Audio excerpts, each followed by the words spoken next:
Welcome to the Brattleboro Literary Festival, and thank you for joining us this morning, or I guess I should say afternoon. I've just started caffeinating.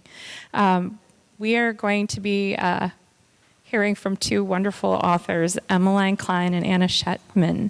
I'm Leah McGrath-Goodman, part of the festival organizing committee. This year's festival is made possible by the generous support of our festival sponsors, the Brattleboro Retreat, Brattleboro Community Television, Jenny Altschuler and Barry Green, Elizabeth Catlin, the Stepansky Family Trust, the Vermont Humanities Council, and Poets and Writers. We would also like to thank our advertisers, and we encourage you to support them. The festival is run entirely by volunteers, but has very real expenses, so we encourage you to make a contribution at one of the donation boxes that you'll see at many of the events this weekend. And you can also use the QR code that you'll see around the festival to donate online and through our website. Please take a moment now to turn off your cell phone ringers, but feel free to take photos. You can share them liberally as well with us on social media. We're on Twitter at VT Bookfest, and we're on Instagram at Brattleboro Litfest. It has been said a writer is someone for whom writing is more difficult than it is for other people. That was Thomas Mann. But writing down the truth about a difficult or even unbearable subject in a way that truly connects with the reader requires gifts very few writers possess. And those gifts can be seen in spades in the works of our two authors here today. In Dead Weight, Essays on Hunger and Harm, Emmeline Clein recounts her struggle with disordered eating alongside the stories of other women, historical figures, pop culture celebrities, and the girls she's known and loved. Through the story of her own sickness, the raw recollections of interview subjects, and dispatches from social media, Clein challenges stereotypes and renders statistics and science deeply personal and urgent. From her first encounters with icons of the thin ideal to her years ricocheting between hunger and binging, from the pro-anorexia blog that unexpectedly saved someone's life, to the residential treatment centers that can make so many people sicker, and from a wrenching elegy for those who didn't survive to a manifesto for sisterhood, solidarity, and recovery, Clein uncovers girlhood's appetites and injuries to reveal the economic, cultural, and political history of an epidemic. In an essay Clein recently penned for The Nation, she wrote, "In a society defined by obsessions with both consumption and self-discipline, not to mention self-surveillance, eating has transformed into a math problem and a performance. As the war on obesity met foodie culture, we learned to photograph and post our meals as well as our workout regimens, and eating disorders became ever more prevalent. Is it any wonder we've replicated our country's consumptive contradictions and crises within our own borders in our own bodies?" Our second author, Anna Shechtman, also brings a unique view to this subject through a different lens in her book. The indisputable queen of crosswords, she published her first New York Times puzzle at just 19, and later helped spearhead the New Yorker's popular crossword section. Working with a medium oft criticized as exclusionary, elitist, and out of touch, Anna is one of the very few women in the field of puzzle making, where she strives to make the everyday diversion more diverse. In her fascinating new book, part memoir, part cultural analysis, she excavates the hidden history of the crossword and overlooked women who have been central to its creation and evolution. She writes deeply in an engrossing way about how the struggle to impose order on words in a box was intricately linked for her to her need as a teen when she started building these puzzles to impose order on her own body through her struggles with anorexia. In her book, she writes unsparingly of her young self, the anguish of skipping a vacation to avoid navigating food choices in a foreign land, talking with her boyfriend about whether he would still love her if she weighed more, and how she found herself living what she called, quote, the half measure of a life, unquote, that she imagined her boyfriend might have been okay with for now, okay and maybe even a little bit sexy. Anna is an assistant professor of literatures and English at Cornell University, specializing in media studies and American literature. Her research has been published in Critical Inquiry, Representations, and nonsite.org, among other journals. And her freelance essays and reviews have appeared in Art Forum, The New Yorker, The New York Review of Books, the Yale Review, the Los Angeles Review of Books, where she's an editor-at-large as well. Please join us and join the Brattleboro Literary Festival in warmly welcoming Anna Shechtman and Emmeline Clein.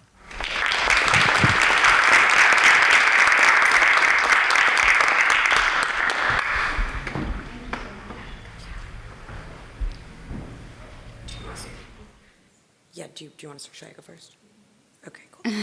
Okay, so they asked us to read, which I am so excited to do but wasn't expecting, so I'm making a sort of game time decision. I'm going to read you guys one page from the prologue and then one page from an essay that's sort of about my eating disorder and also my bat mitzvah, because it's the last time I was on a sort of raised platform like this, talking like this. Okay. In the eating disorder memoirs, the girl recovers, but she often still wants us to know how close she got to the ultimate finish line. In so many of these stories, she blames her sisters for sending her there, teaching her their tricks and comparing limbs in high school hallways and then in hospital wards. The only way to survive seems to be renouncing your suffering sisters, transfiguring them into mean girl villains or naive, vain illness vectors. I'm trying to find out what might happen if we blame someone other than each other and ourselves for a change. In an exploration of her own anorexia diagnosis, the writer Rachel Aviv visits a therapist who treated her on an eating disorder ward in her childhood. She tells him she feels like she was taught the illness by other girls like her best friend from the hospital, whom she Googles, only to find her obituary and an article about her brief life, pockmarked by hospitalization after hospitalization. Once, between hospitalizations, that girl went to a party. I can imagine her angst, or I can feel it, and I wish I'd been there to say hi and ask how she was feeling. Uncomfortable and uncertain among the socializing strangers, she saw a girl she'd once been in eating disorder treatment with and made a beeline for her, hoping to reminisce about things that happened when they were institutionalized, but the girl was trying to escape. Her former patient peer shook her off. She was assimilating into the normal world, done with sick, starved girl world. The message was, "You make me vulnerable." The contagion of identification, the terror of slipping into a story with a sad ending, the notion that porousness between people is potentially toxic rather than what makes life worth living. This scene is tragic because it is true and invented, because we were taught to believe it, but we don't have to be solo heroines on lonely journeys. We can also be sisters and friends, side characters in someone else's story without meeting her fate. We can maybe even be the person who changes it. Can I tell you a story that isn't mine? I'm going to be doing that a lot, but it's because I can't tell where you stop and I start, or I don't think it matters, not when we're locked on the same ward. Besides, so many of our stories are so similar, I slipped into yours in my dream last night, and you're welcome here whenever you want. Let me make you a drink and tell you about someone you might have been. The summer after 7th grade, I became a bat mitzvah girl and an oxymoron. According to the Torah, my bat mitzvah made me a woman, but in 2007, real adults were always asking me how it felt to be a bat mitzvah girl, leaving me wondering how I could be a woman while still a girl, on the cusp, peering over a cliff or stepping onto a stage. But that wasn't the only liminal label I received that year, and the biblical commandments weren't the only ones I was studying.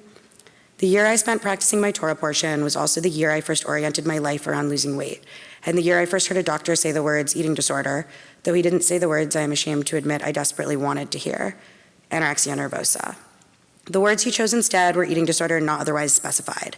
This is the diagnosis you get if you have symptoms of anorexia or bulimia, but are subclinical or subthreshold, considered not symptomatic enough, or display symptoms of multiple disorders.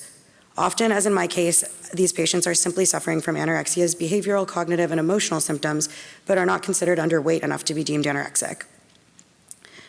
I ended up in that doctor's office at the end of a year I'd spent struggling with food, a year in which I'd been bat mitzvahed, been ditched by my best friend, and joined Tumblr. I read the 10 Commandments, and then I read something called the Thin Commandments, and I believed back then, but I had doubts. Instead of investigating, I scrolled in the dark, repetitive motion, left hand on the keyboard and right hand moving from the cereal box to my mouth. I brought a religious intensity to my rituals. I reblogged, I chewed, I hearted, I swallowed. Judaism teaches that reading is devotion, study sacred.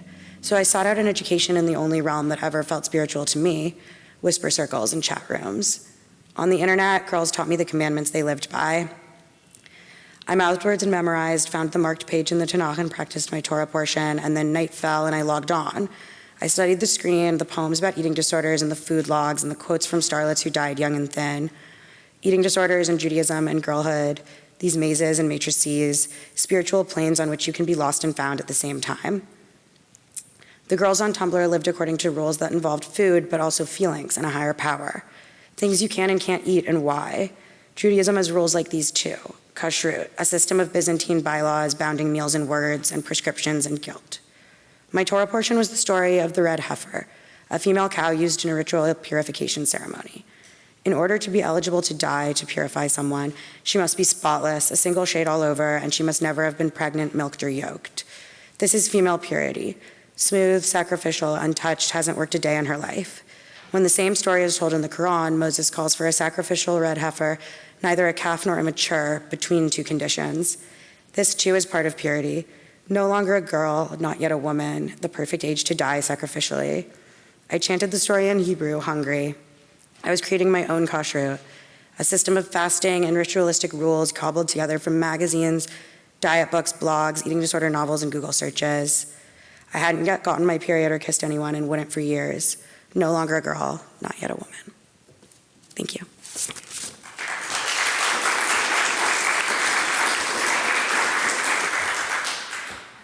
So Emmeline writes so beautifully about the common ground you'll find sort of instantly with another person suffering from an eating disorder or in recovery. And I hope we talk quite a bit about that and the kind of sororal or rivalrous interactions that can develop out of that. But I'm going to read from a part of my book that's slightly different, anticipating that we'll get to some of that later. Okay.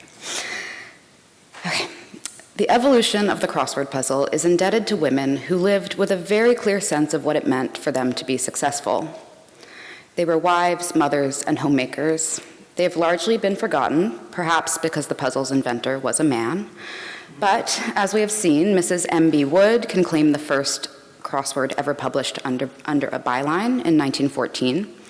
In 1924, Mrs. Helen Haven, the founding puzzle editor of the New York Herald Tribune, pioneered the crossword contest, and in 1934, Mrs. Elizabeth S. Kingsley invented the double cross-stick puzzle, or what we now know as an acrostic. These early innovators of the crossword form were followed by Bernice Gordon, who in 1965 was the first person to include a rebus in a crossword puzzle, in which more than one letter or a symbol occupies a single square of the grid, and Frances Hansen, who in 1968 began putting her own limericks in her puzzles. In her New York Times obituary in 2015, Gordon is said to have reinvented herself as an artist and crossword puzzle constructor after raising 3 children. After her death in 2004, Hansen was named a self-described housewife who marshaled imagination to make crossword puzzles. For these white, mostly college-educated women, the crossword puzzle was an intellectual outlet, providing escape from the relentless routines of childcare and then the doldrums of an empty nest. A housewife doesn't exactly have leisure time. She's never really off the clock, but she produces the comfortable conditions under which others can enjoy their off hours. Like knitting and quilting, the construction of a crossword puzzle may look like a leisure activity, but it is only another way of filling the home or the commuter train with pleasures for the worker in his downtime. The word housewife has only appeared twice in the New York Times crossword. In 1981, it was clued with deliberately misleading trivia. 9 letters for small container for sewing articles. See the portable housewife sewing kit, which derived its name in the 18th century from the women who used it, those who mended the clothes and knit together the fabric of domestic life. The puzzle that featured this archaic definition of housewife, skirting its obvious connotations in a post-feminine mystique world, was written by Sarah V. Tuckerman, who constructed dozens of puzzles for the Times. But the clue very likely came from the Times crossword editor in the 1980s, Eugene T. Maleska, who was infamous for his merciless rejection letters and who privileged knowledge, maybe even especially esoterica, over wordplay and timeliness, thus small container for sewing articles. In 1988, housewife appeared again in a Maleska-edited grid as part of a 3-entry theme. Try to visualize this if you can. 40 across, diary, 43 down, of a mad, 33 down, housewife.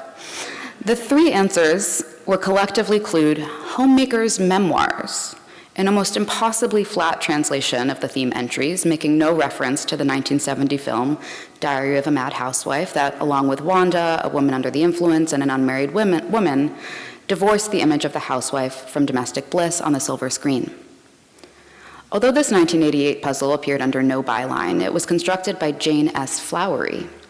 In a 2014 interview, she recounted, "I was a full-time homemaker and mother of toddlers in dire need of intellectual stimulation, so for my first effort, I chose a theme I could identify with." One wonders what her original clues were, untamed by Maleska's pen. What else besides many a crossword constructor, e.g., could stand in for housewife as a crossword puzzle clue? 9 letters for "You needn't be married to be one" on a hit Bravo franchise. Or "Capital created it to service the male worker" per Silvia Federici. Or word from which hussy derives, paradoxically. Like so many constructors before me, I turn first to the dictionary when I write crossword clues. By the middle of the 16th century, the Oxford English Dictionary reports, housewife, a typically married woman whose main occupation is managing the general running of a household, took on a sour second meaning, a frivolous, impertinent, or disreputable woman. By the 17th century, the meaning of the term depended on the pronunciation of its first syllable, huswife, negative, housewife, positive. There's something at once uncanny and reassuring about seeing the history of a concept, in this case woman, embedded in the evolution of a word. It's linguistic proof of a truth universally unacknowledged, that the housewife and the hussy are one, cleaved from one another to discipline women with language, to establish the stark terms of a woman's success. Her reputation clung to a single vowel sound.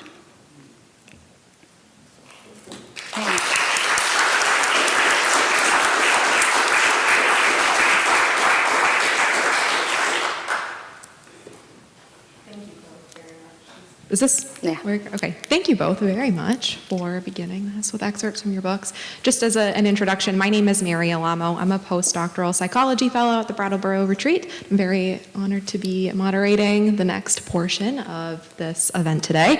And before I progress with my own questions, I know that Anna, you had just mentioned about hoping to initiate the dialogue regarding the possible sororal/rivalrous element of this illness, of eating disorders. And I wanted to just begin by inviting you both with any immediate comments on that topic.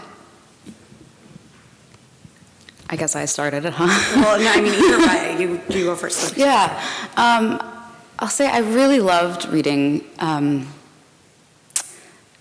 Dead Weight because it head-on, in the passage you just read at the beginning, addresses something that I found really disturbing when I went to residential treatment, which is something we share, an experience we share, which is that, there's something that led me into my eating disorder, I should say, timed almost to the day when I started writing crossword puzzles, which was some motivation for writing this book to figure out why that was. But I was obviously looking to feel distinct in some way, and yet encountering so many other women who, in their own efforts to feel distinct, perhaps superior, maybe better than they themselves, that we all found a sort of common mold that we were casting ourselves from. It was humbling to say the very least, devastating in some ways as well. And I got very, very lucky in treatment. I don't know why, but the women I was with we were all really committed to recovery.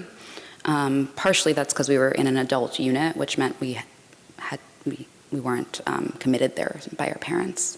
So we were all there really committed to each other's recoveries, actually. And it was really my first experience of anything like sisterhood. And my first, real crash course in sort of embodied feminist politics, because we were eating 3 meals and 3 snacks together all day and weeping.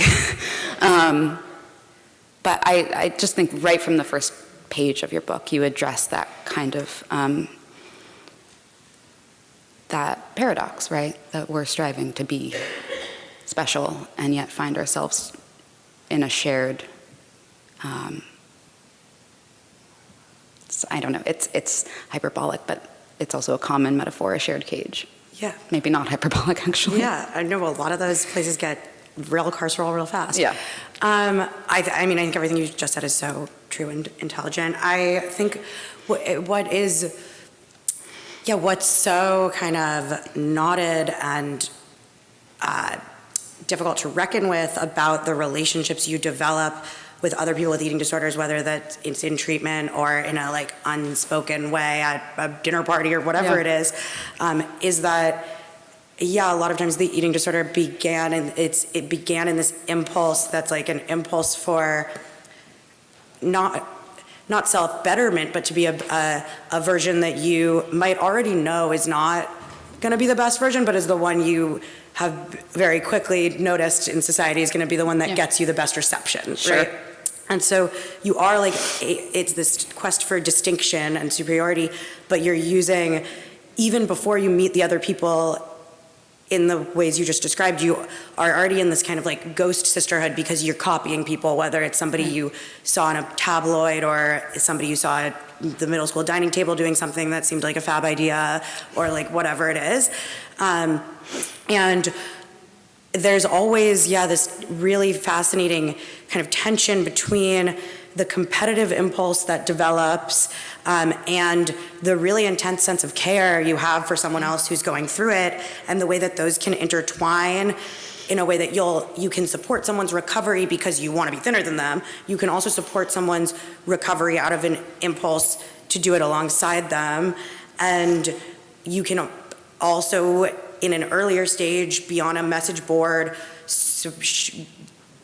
helping yourself get sicker whilst you help someone else get sicker out of that same impulse to care. And in all the cases, you're trying to help that person that feels so similar to you have their life be easier, right? And then I think what happens in the treatment centers, and hopefully it sounds amazingly like perhaps not in yours, is that because of the existence of all of that, which the medical establishment recognizes on some level, but in a very reductive manner, there's like tons of policing of the speech that women are having with each other, right? And so there's to the point of the cages, there's like, you've got your diagnostic silos where people are being pitted against each other based on like who has which eating disorder, and you're going to get a very different treatment in the center and like a very different sense of understanding or misunderstanding from your doctors depending on which disease you're diagnosed with, and you're going to be allowed to speak about that disease with certain people in the treatment center in very different ways. And I think that all of that ends up playing into this notion of female friendship and female solidarity as this potentially very like toxic petri dish of illness, which it can be at some points, but it is also kind of our only way out, right? And I think often in policing the speech for fear of making each other sicker, for fear of triggering each other, it prevents us from getting past that stage into the stage where we can ask ourselves the larger questions of where did we all learn the same tactic? Totally. Where did we all get the same idea? And who's making money off of it? Is it this very treatment center, perhaps? Yeah. I will say that in that spirit, that the two most sort of indelible moments from treatment, like they're the ones that I remember, and I had, 6 months, these are the only people I talked to. And the two moments that I remember most, I was 19, were moments where women were breaking the rules. We're saying things we weren't supposed to say to each other, whether that was calling me out on a behavior or telling me that I was hot. Like you're not supposed to say things like either of those, but they stick in my memory in part because they were so, they were disarming, because among our commonalities was the sense that we were sort of chronic rule followers who were also there because we were bad, we'd been bad. And that sort of tension or play between being good girls who are really harming ourselves and rule followers who really need to break something. It's a perhaps overdetermined metaphor, but I just saw so much resonance between that and this idea of like anorexia is always talked about as a puzzle, as a diagnostic puzzle. And just this sense of like, yeah, I want to be getting the right answers, but in the form of wordplay. There's just something or working really, really hard to do something that's not work. You know, there's just something about spinning your wheels and finding yourself in a kind of unruly relationship with language, with your body, with others. That just seemed like it all coalesced for me at age 14. No, completely. And I think the puzzle metaphor and the way you address it is so ingenious because, yeah, it's this, all eating disorders are a set of rules you're making for yourself, right? Mm-hmm. That are cobbled together based on ones you've seen around you or whatever, and everyone has their own individual way of doing it, which again usually involves symptoms of multiple disorders and doesn't ever fit exactly into the puzzle the way we want it to, right? And so it's this kind of, and the idea of it as a word puzzle too is so essential to ever getting out of it because it's such a project of narrative reinvention, right? Like it's a whole effort to tell a certain story about yourself. And the reality of our lives is that we can't fit ourselves into a very narrow storyline, right? And yet the treatment so often fails because it's predicated on moving you from one storyline into a different storyline. Yeah. And both are already predetermined rather than allowing those moments of fissure and breakage in the linear recovery trajectory that can actually spark a completely new story we haven't heard yet. Yeah, right. Yeah. One more thing, I know you're like, I just, the question of like how linguistic is this?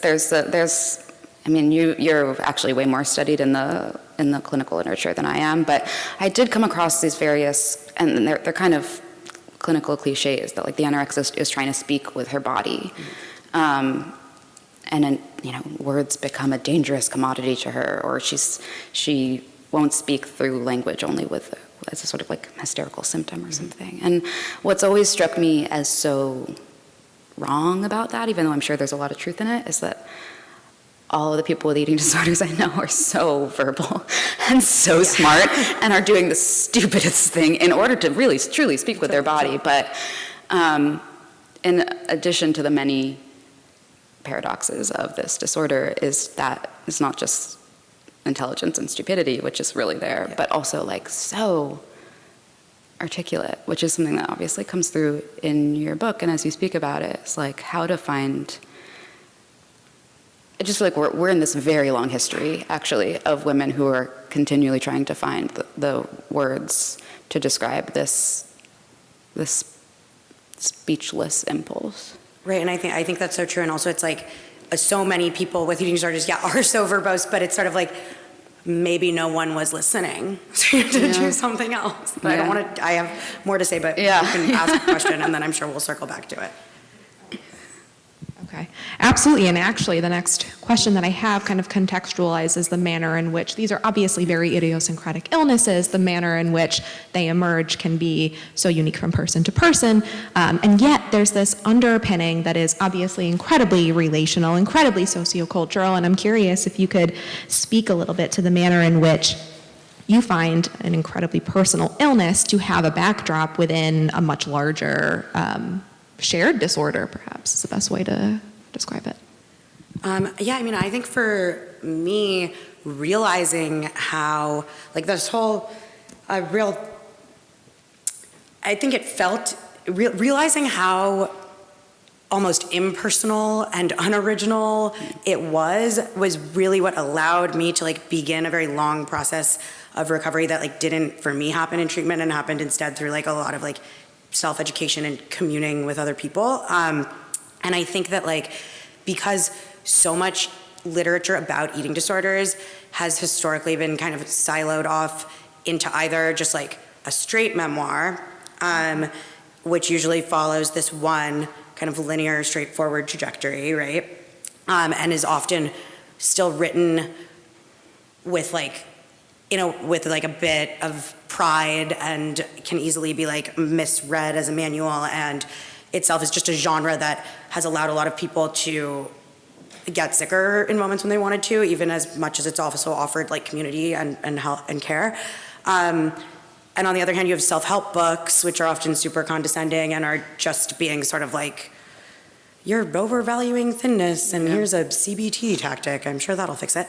And you have medical textbooks that often really, really condescend to people that are suffering from these illnesses and really put them in very, very limiting boxes, right?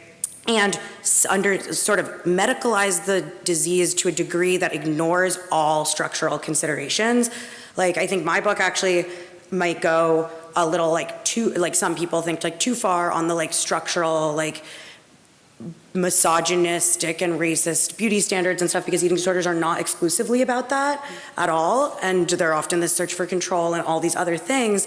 But in the way we treat them medically, all of that is completely excised, and there's sort of no social historical education in those treatment centers that could be incorporated in a way to make you feel like you're not alone and also make you feel less like it's your fault. I feel like often the narrative is about like de-centering thinness in your own mind and realizing how you've overvalued thinness yourself, rather than being like, we've all been locked in one room as women for a really long time, and we've been reading the room we've been locked into and finding ways to like get thin enough to go between the bars and like go explore society.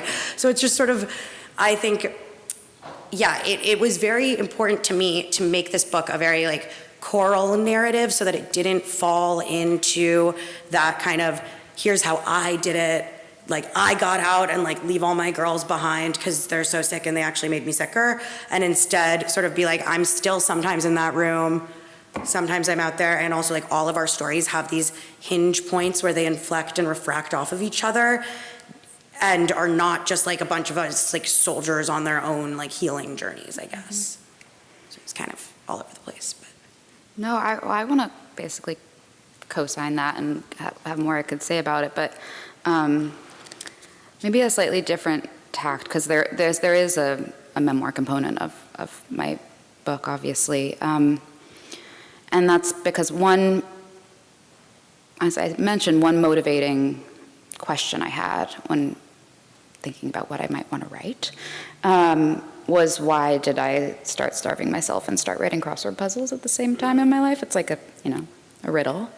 But the other was, why is it that I'm one of the only women who writes crossword puzzles now? The roughly 90% of all times crossword puzzles are, 85% of all times crossword puzzles are written by men. And I also just know from experience, I'm solicited all the time for puzzles, not because I'm like especially great at constructing them, but because people want to diversify their bylines. And yet I also knew that the puzzle, for reasons that are kind of interesting, I was Will Shortz's assistant after college, and he's a ephemera collector, and he has all of these postcards and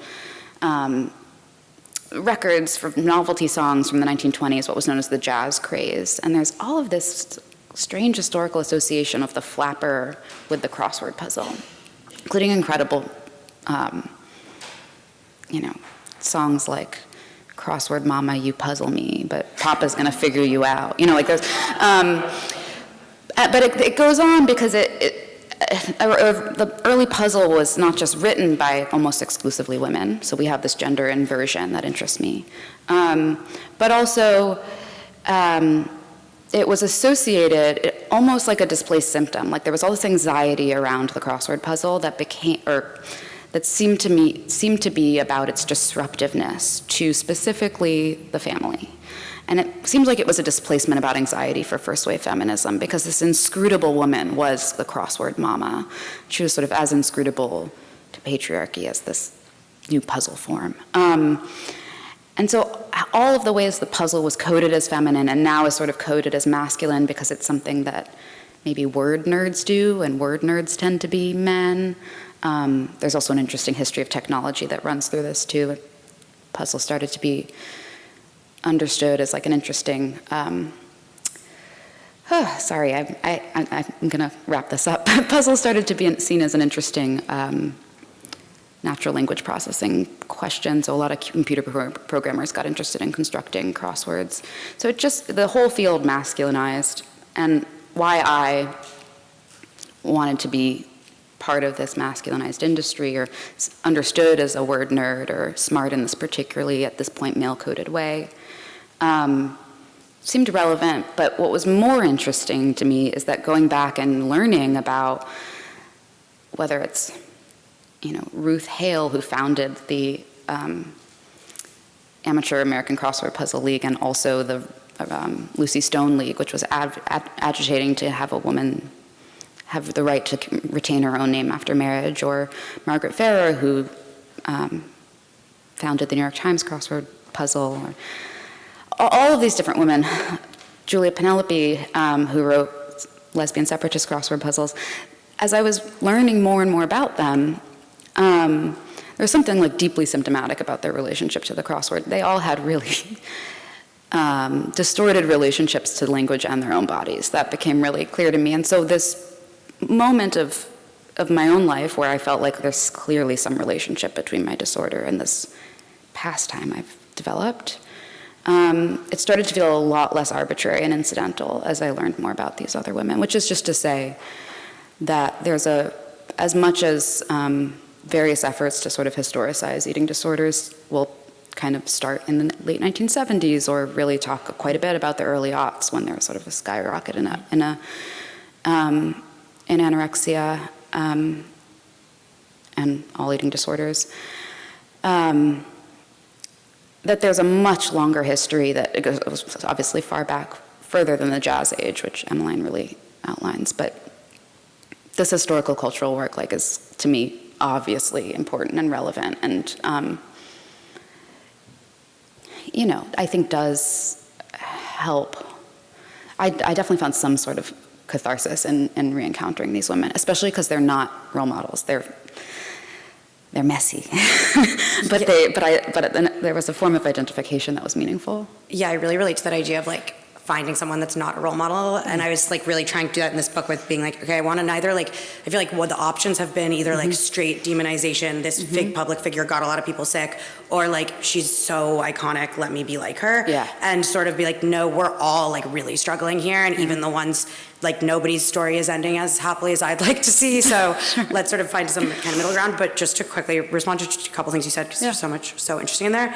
The flapper Jazz Age stuff is so insanely interesting, also because it kind of coincided the flapper fashion and stuff with the there's a wartime corset ban where they had to divert the steel that was being used for corsets into building weapons, so no longer does a woman have a corset, and that's when we see the rise of the first calorie counting books, and the flappers still have to be extremely thin, they just no longer have to have a corset to suck them in, so let's sort of get ourselves to inventing anorexia for that. Not really, because it's way longer, as you said, but you know what I mean. And then also just really last very quick thing before I let you talk again. But about the insertion of memoir, I do think I wasn't trying to say before that writing memoirs about eating disorders aren't important, because they are, but I think something that both of our books try to do is thread the memoir through to create this sort of solidarity forward and lateral form of communication that I think the pure memoir that doesn't have any other object in the book or any other genre form at play can often just feel too much like you're speaking from this on high kind of. For sure. Yeah, I mean, I just didn't want to write a recovery memoir, even though, and had to come to terms with why not? There's certainly ways that it seems principled to not want to do it, and on the other hand, I was also just that's really cringe. Totally. There was an aesthetic repulsion to it too. Sure. So yeah, no, totally. Absolutely. Thank you both. Polly, I appreciate so much dedication to the awareness of the structural and sociocultural, all these historical elements that have informed our current status of the eating disorder, and in, I guess, my true fashion to my discipline, and pulling it into the psychological level. I wanted to talk a little bit about identity as well, and the ways that eating disorders inform identity. I think in many ways these are often thought to be egocentric illnesses, meaning that an element of the disorder, an element of the illness informs something about the self. It maybe mitigates anxiety, perhaps. It informs an awareness of sense of self, so many ways that can manifest.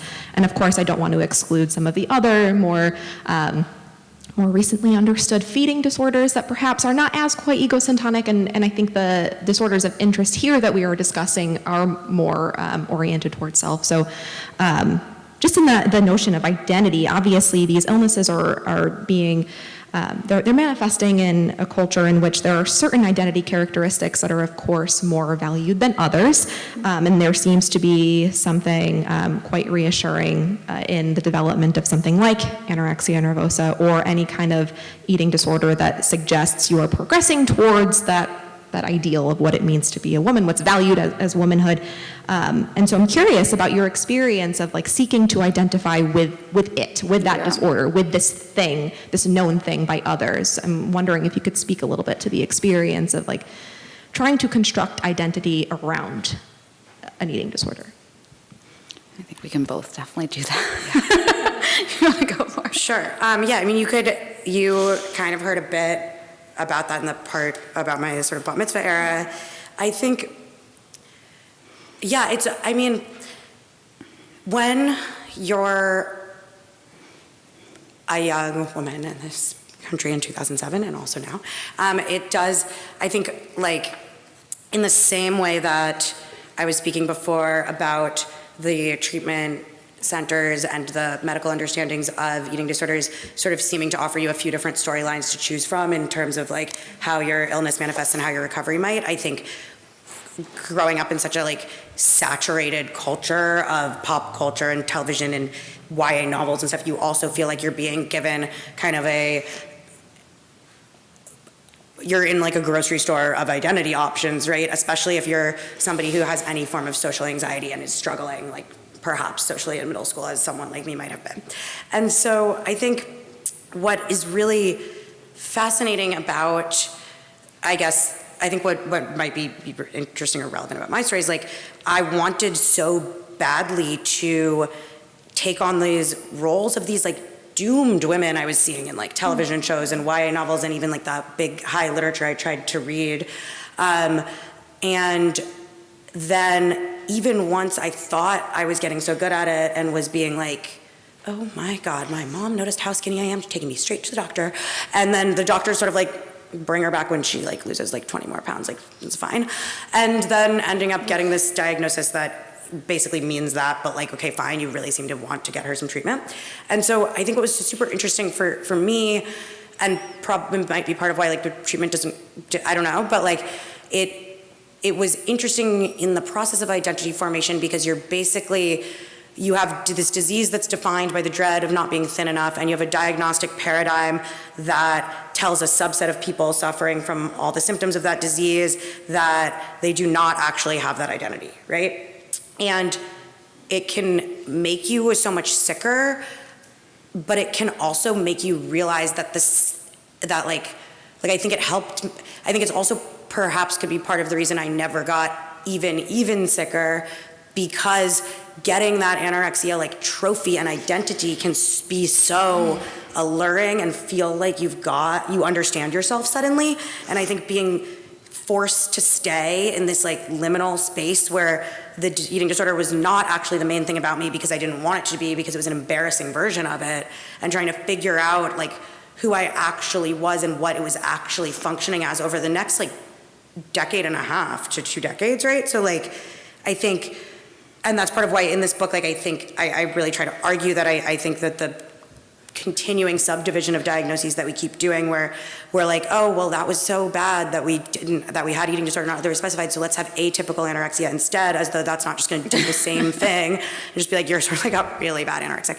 Anyway, I think that there's something that, as currently harmful as that grab bag category is, I think it might actually be our only answer to move away from allowing the disorders to be so identitarian, because it allows you to commune across the symptom kind of silos with people who like have had binge eating disorder and anorexia, or bulimia and anorexia, as most people have, because most people don't just have one eating disorder.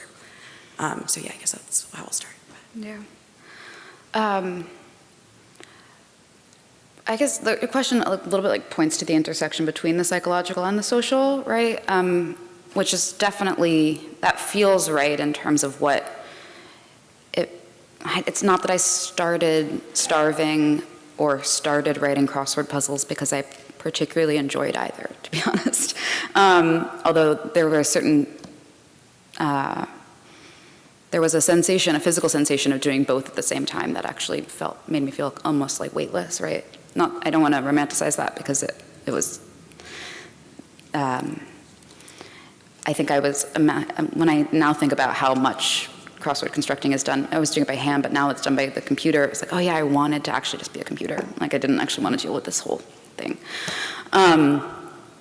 But for the most part, I didn't like doing either at all. But I wanted to be the kind of person who did either. And very much had a sort of aspirational attachment to the description of anorexia in my health class textbook, which was also just like demographically imprecise, wrong. It was said that tend to be thin, white, rich, perfectionistic girls that got eating disorders. And I know that I misread that because I lopped off the end of one of those words. I definitely read thin, white, rich, perfect girls, not perfectionistic girls. So sort of willful misreading, maybe. And I've done a similar thing with intellectualize. That some people have told me, like, oh, you intellectualize, and I'm like, thank you.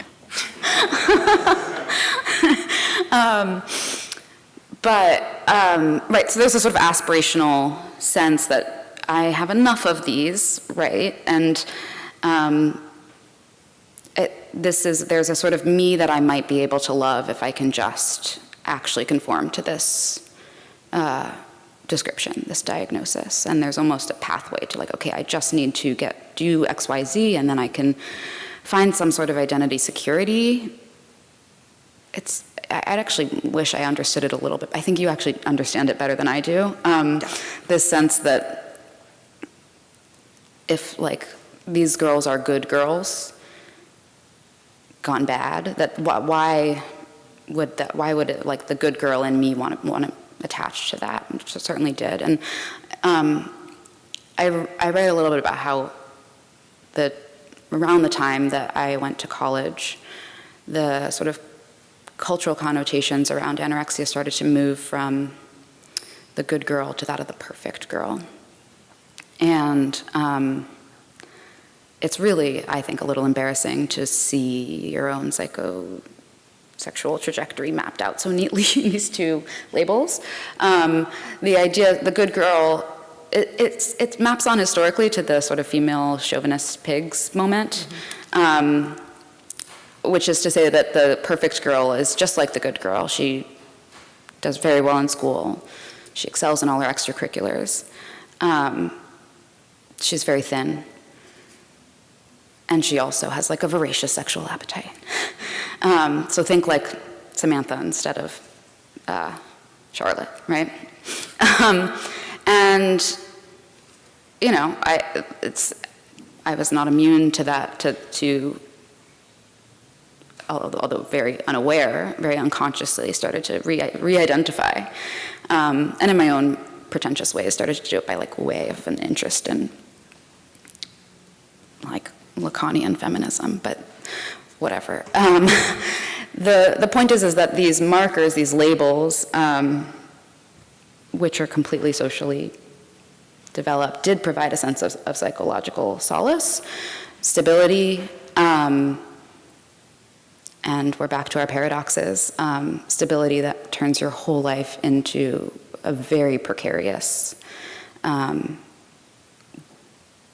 of wills between yourself and yourself and your doctors, yourself and your loved ones. But it is in the pursuit of something like psychic stability, I felt. That makes sense. I think that sense of psychic stability is really related to these like questions of legibility that your book's so interested in, and relate to the question you just asked about these like what you were saying about all these markers and these a few words that describe someone in a certain way, right? And it's this like yearning to be completely legible to society and also be legible to yourself, and have those two kind of coalesce. And so I think what is interesting to me about like the possibilities of that like Ednos diagnosis is exactly its illegibility and kind of its betweenness of the like bulimic spoiled bad girl and the like anorexic perfect good girl or whatever, and instead being like, well, actually, like, I don't want to be legible to this society because it's what taught me that those markers are true, right? And so I think that's like this, but obviously like the sort of, you are then back at sort of Adrienne Rich, like I don't want to use the oppressor's language, but I need you to use it to speak to you. So it's sort of like this tension between communion that can only happen through the language and the terms we have that have harmed us and hurt us at the same time, and also wanting to kind of unsee the primacy of those terms, perhaps. Perhaps one last question from me prior to transitioning to an open Q&A format. It dawns on me that so much of our discussion today is focused on the actual experience of the disorder itself, and I want to at least dedicate some time to talking about the recovery from it, as if those things are completely different. And so I just wanted to ask you both if you could speak to the manner in which some of the rule following, the rigidity, these things that characterize the illness can also manifest in the treatment space. I know it certainly did for me. I'm curious to hear a little bit from you about how, you both speak about rules, food rules, internet rules, crossword rules, so many ways that rules come about. How does that permeate the space of recovery? Well, really strangely, I started to see the crossword puzzle as so symptomatic that I was like, well, I'm in recovery now, I'm going to stop writing crossword puzzles, as if that was, but obviously follows a very similar rigidity of mind, right, which is in some way led me into the disorder in the first place. One kind of framing that I had, or I kind of considered while writing this book, was the idea of thinking in terms of paradigms or thinking in terms of syntax. It's the way linguistics think often. Like he, she, her, it pronouns are paradigmatically related to each other because they could be substituted and the sentence would still make sense, right? She spoke, he spoke, they spoke. But that she and spoke are syntactically related. And so this idea of substitutions, obviously, like the crossword clue and the crossword word have to be perfect substitutions of each other. I think that's a lot of its pleasure is that as much indirection as there is, they're going to be perfect substitutes. It also spoke to the way that I was thinking about so many things, not just like, okay, recovery equals no puzzles, right? Like this rigidity of mind, but also the fact that I could allow myself to eat in some ways like calorically sufficient meal or day, but it had to be so rigidly determined. And if anything was substituted or changed, it was like temper tantrums and pain. And so for me, I've thought a lot about the process of recovery as an ongoing pursuit of syntactical relations, like trying to figure out to rediscover meaning in relation and not in substitution. So what's my relationship like to myself, to other women, to crossword puzzles, right? Like it doesn't have to be a substitutive, for lack of a better word. I think that's really beautiful. I think I really relate to what you're saying about I think that feeling of I'm gonna have a temper tantrum or I'm gonna cry if something gets slightly changed in the plan that I've been able to finally do is because unfortunately in a lot of these treatment spaces, the kind of regimented and theatrical and surveillance elements of the eating disorder that you're enforcing on yourself before you go into treatment are reinforced in the center, but about eating instead of about restriction. So you're eating the 3 meals a day and the 3 snacks, but you're eating them alongside everyone else in these very specific times of day. Everyone has slightly different ones, so you can sort of guess who's gaining weight faster. Yeah. And even though they're not, and you're getting weight all the time, whether or not they let you see it or not, you're seeing people get kicked out every day because they gained enough weight that now their insurance is like, you're healed, whatever, all these things. And so they're not really giving you the tools to, in a non-rigid or theatrical or regimented way, eat an amount of food that is healthy for you in your daily life where anything might come up. And instead of it being like, I feel like there's not enough emphasis on like, instead of a day where I like eat in a way that is so nourishing and feels so good, what if I could just like literally not think about how I ate that day? And like, I focused on like my work, and like I got a little ahead of me, so I couldn't go to like the specific lunch place I was gonna go to, and can go to the different one, and it doesn't have to be so regimented. And so I think for me, like recovery is this very ongoing process of just trying to unlearn a lot of rules, and also even outside of treatment spaces, just in the rhetoric we use to talk about recovery, I think that can sometimes be just as rigid in another way, like when people are trying to go so far in the other direction and do the like intuitive eating stuff, but then you're sort of like, I'm literally not even allowed to like, I mean, we don't need to get into that, but basically there can be like a policing of like over intense letting go of the rules, right? Which is again why I'm just like trying to stay in these like liminal spaces, because this has been the scaffolding of people's lives for so long. And so just going the complete opposite direction of being like, you should be able to just be fully recovered and free from food shame and free from like, and in touch with your appetite, all of that is like pretty unrealistic. And I think it's been for me about finding ways to speak honestly with people in my life and write about it honestly, so that I can like endure the painful thoughts that do still come up, and I think probably will throughout my life, about like my body and the way it's received by the world in relation to how I'm nourishing it, without resorting to the coping mechanism rule book that I do still have in my head, right? So it's about being able to not go back into that and find other ways to manage that discomfort, and not constantly like beat yourself up for needing those other ways. So it's, I don't know. That makes sense. We're going to have our own conversation about intuitive eating later. Yeah, totally. Thank you both so much. And I want to open it up to any questions that people have for either Anna or Emmeline or both. We have somebody who will be coming around with a microphone momentarily if you have your hand up.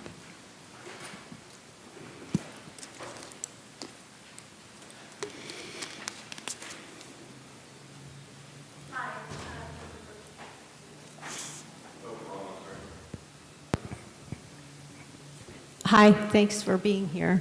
I have a question about some of the language about perfection. I'm wondering, and particularly in a political climate that has so much violence against women, both covert and overt, if you might think if there's a kind of violent doublespeak in words that like perfection, where the mandate is to be perfect, and that perfection in a woman might seem like a kind of a power over men. And so if the mandate then is to be perfect, it's also to destroy yourself through that perfection. And so I'm wondering if those words can actually kind of obliterate men, or obliterate women who seek to and meet an expectation set by a male power structure. I was just wondering if you could speak to that with your understanding of language. Yeah, I think that when I saw that, or misinterpreted and misread perfectionistic as perfect, I don't think that I'm particularly alone in that, or that I certainly don't think I'm the only woman who would misread it in that way. And I definitely felt that, and this transcended whether I was sort of unconsciously identifying as good or perfect, definitely felt that in order to be as loud as I wanted to be, as annoying as I wanted to be, as smart as I wanted to be, maybe even as domineering as I wanted to be, that I needed to be quite small to still feel like I had some claim on goodness or perfection. And that is, and you know, how the differences between those two, I sort of felt a lot more allowed to be crude if I was sort of denying my own secondary sex characteristics. You know, that's, again, I don't think there's, we'll go back to the fact about how ununique all of this is, but I think that's only because it's being sucked up by, it's the sort of cultural air we breathe, you know? So that's what I would say, yeah.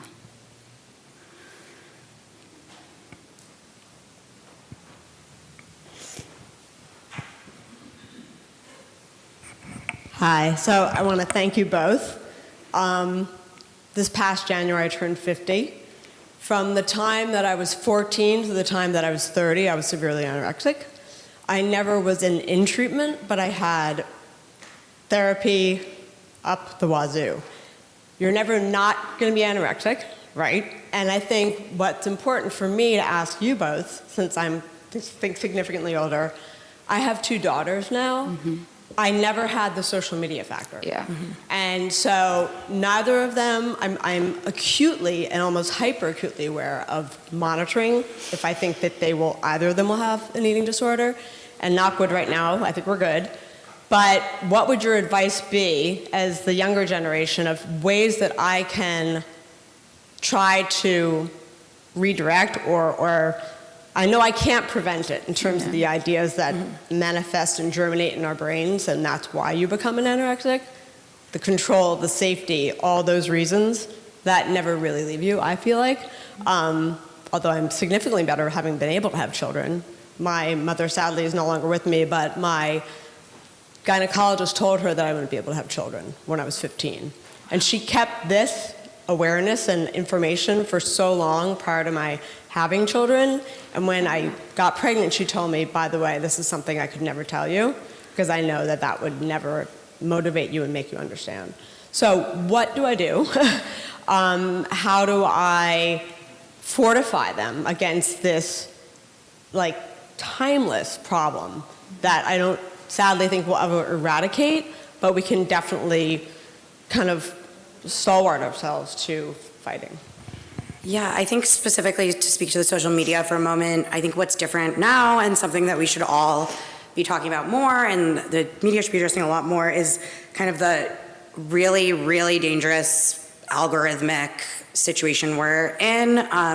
Obviously, like when we were growing up in like sort of more aughts era, like obviously you're being bombarded with like the thin ideal all the time, but it's in the grocery aisle or it's in a website you go and search on or whatever. And now it's being like very much promoted by these companies in a highly documented way. And then they just try to like retain plausible deniability by whenever one of these influencers who's promoting really dangerous stuff gets too famous because they promoted her, they like ban that one person and are creating space just for more and more. So I think something that you can do just on a like super logistical level is that the algorithms are designed to try to give young women, like there's been documentation, like if you just code a bot as a 12-year-old girl and she watches the videos TikTok feeds her and doesn't swipe past them fast enough, it'll very quickly go from giving her just like a regular popular hashtag like skinny to one that's like corpse bride time. So you basically need to know that though the algorithm is designed to do that, it is very trainable if you just like can convey that information and like also even depending on the ages, like go through what a 15 minutes on TikTok looks like and like teach them about searching terms, because if you learn to search a term that's like body positive or like a mid-sized body or like anything, just like so that it knows that you're interested in a bunch of different terms, it won't be as targeted with just like extremely dangerous things. So that's good to know. And also just like, I think just even awareness that the algorithm is going to try to give you a beauty standard that is going to make you buy things it's also selling you, and the awareness that you're being advertised to by someone you don't like. The influencers they're promoting might not even be selling the thing that the ad is going to next be, but like that this is like a plot because it makes it feel more empowering when you resist it, I think, in my opinion, when I'm talking to teenagers. Yeah. I mean, congratulations on your recovery and your also that, and your kids. This is not something that I've definitely felt afraid, like if and when I have kids, that because they're this is where it's diagnostically so tricky, right? Like there's maybe a genetic component. I get quite anxious when I think about reproducing. I mean, as writers, I think we probably are both very self-conscious about not wanting to reproduce certain myths or tropes or glamorization, right? But I imagine the influence that you have as a parent is also a big responsibility. I'm interested that your mom withheld that information from you. I find that interesting, and I do this with my mom all the time. The counterfactuals, maybe if we had just X, or maybe if we had just Y, and I think that just sort of spreads the bad feeling and some probably blame, in ways that are not productive or happy making. But I think that the clearest, I don't know, it's so individual, right? You want to educate people and promote awareness, and yet, as we've discussed, certain educational forms, like the textbook, can become source material, right? So it's quite difficult, but I will share a story that is not about social media, but about moms, which is just that, I feel as though my mom really saved my life with this disorder, and also that I almost killed her. It was a real battle of wills between us. But that it took her a long time to actually to not moralize about it, because it's easy to, I think, especially,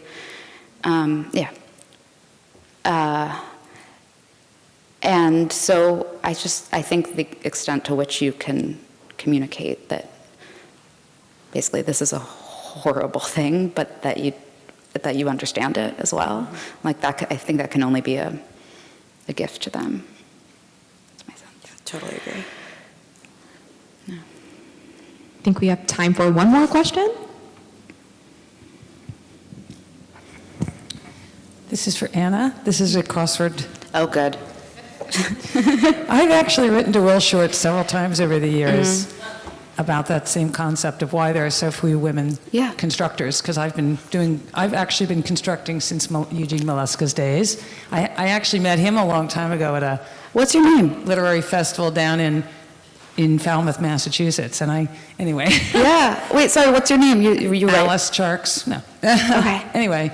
But so my question really, because I was unsatisfied by his response to me, which my question was, why are there not more women constructors? I know what he's going to say. And he says, it's based on how many people are submitting. Yeah. And so, the answer then is, oh, well. Yeah. So then, of course, my question, which you can't really follow up too much because you don't get responses, was, really? Yeah. Or is it that women are...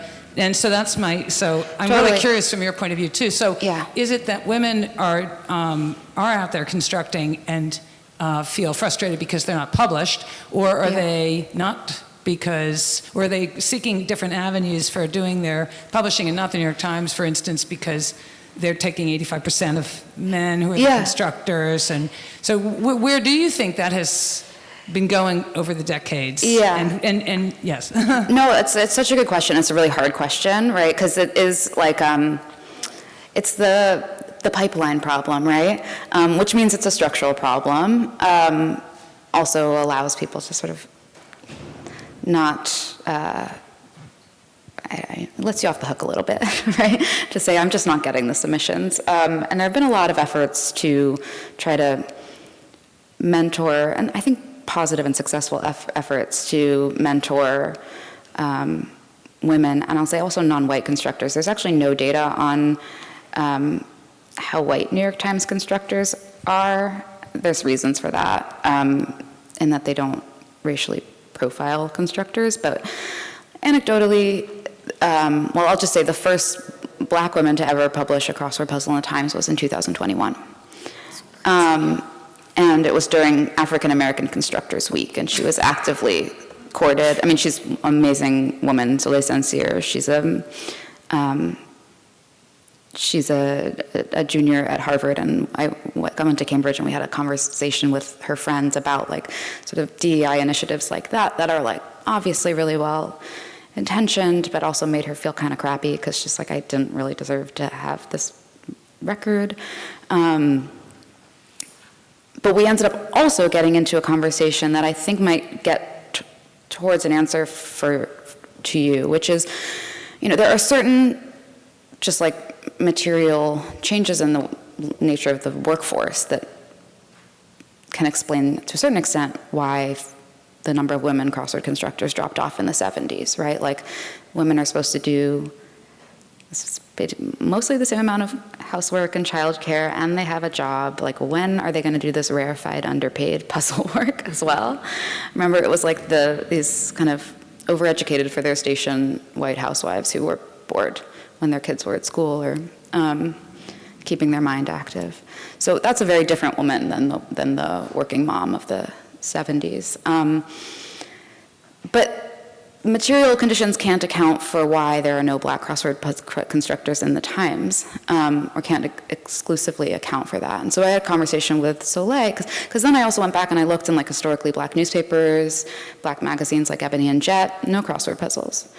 And it's not that like black Americans don't like or aren't good at crossword puzzles. So Soleil and I were talking about black nerd culture versus white nerd culture, and she was very charming about like Star Trek versus Star Wars. Like she mapped it out for me. But the point is that there is some, I think, like when I was identifying as someone who writes crossword puzzles, that was out of my gender. I was stepping outside of a gendered identification.